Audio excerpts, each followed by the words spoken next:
ఓం నమ శివాయ. అందరికీ నమస్కారం అండి. Welcome back to Deepamma talks. అందరూ ఏకాదశిని పూజని బాగా చేసుకోవాలనుకుంటున్నారండి. నేను కూడా ఉదయమే పూజ చేసుకున్నానండి. ఉదయం గుడికెళ్ళ నా వల్ల అవ్వలేదండి. నా వల్ల సాయంత్రం వచ్చి ప్రదేశకాలంలో శివయ్య దర్శనం చేసుకున్నాను. ఇంటి పక్కలో ఉన్న కోవులకి వెళ్ళానండి. అక్కడ మహాలక్ష్మి తల్లి దర్శనం, విష్ణుమూర్తి దర్శనం. మేము వెళ్ళినప్పటికీ టెంపుల్ క్లోజ్ చేసేసారండి. కానీ బయట నుండి అమ్మవారిని చూసి చాలా పడ్డానండి. ఎందుకంటే కోవిలు వేసేసే టైంకి వెళ్ళామనేసి పూజారి గారు సరే బయట నుండే చూసుకున్నామని చెప్పి మాకు అవకాశం ఇచ్చారండి.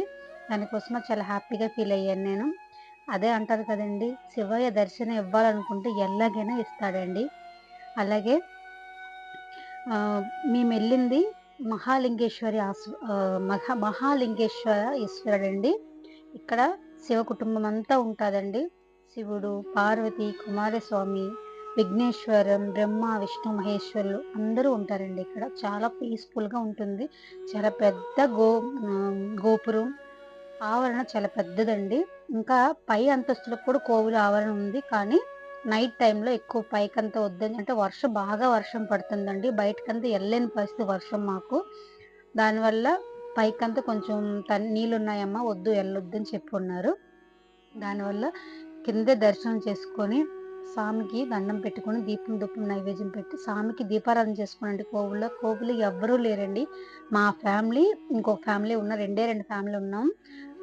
గుడి చుట్టూ బాగా ప్రదక్షిణలు చేసుకొని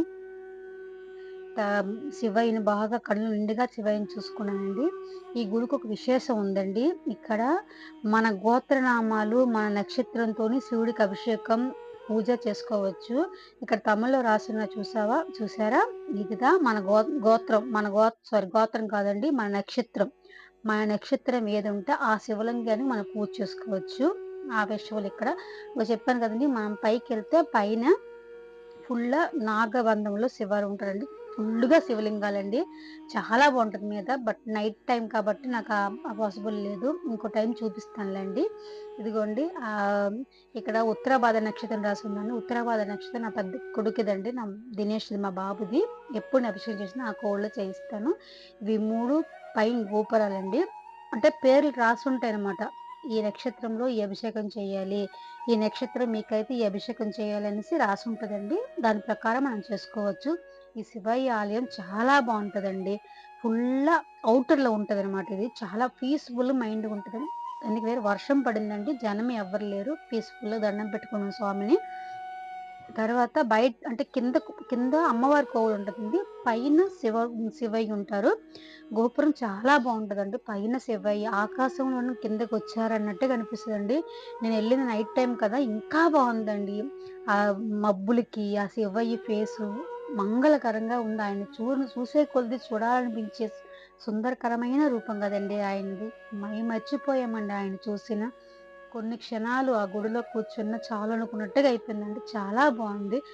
ముందే పొద్దున్న శివాభిషేకం అంతా పూజ చేస్తారు కదండి, ముందే పూజ అంతా అయిపోయింది. మేము ఫ్యామిలీ అంతా అక్కడ కూర్చొని మ్యాక్సిమం 25 మినిట్స్ అక్కడే కూర్చొన్నామండి. శివయ్య ఆపోజిట్ లో కూర్చొని ఓం నమ శివాయ, ఓం నమ శివాయ, ఓం నమ శివాయ పంచాక్షరం చెప్తూనే ఉన్నాము.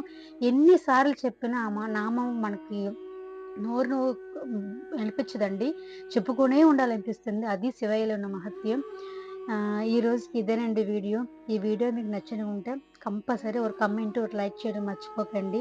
మీ అందరినీ కూడా శివయ్య ఆరోగ్య ఐశ్వర్యాలు ఇవ్వాలని మనస్ఫూర్తిగా కోరుకుంటున్నాను. ఈ వీడియో నచ్చితే దయచేసి నన్ను సపోర్ట్ చేయండి. Thank you all.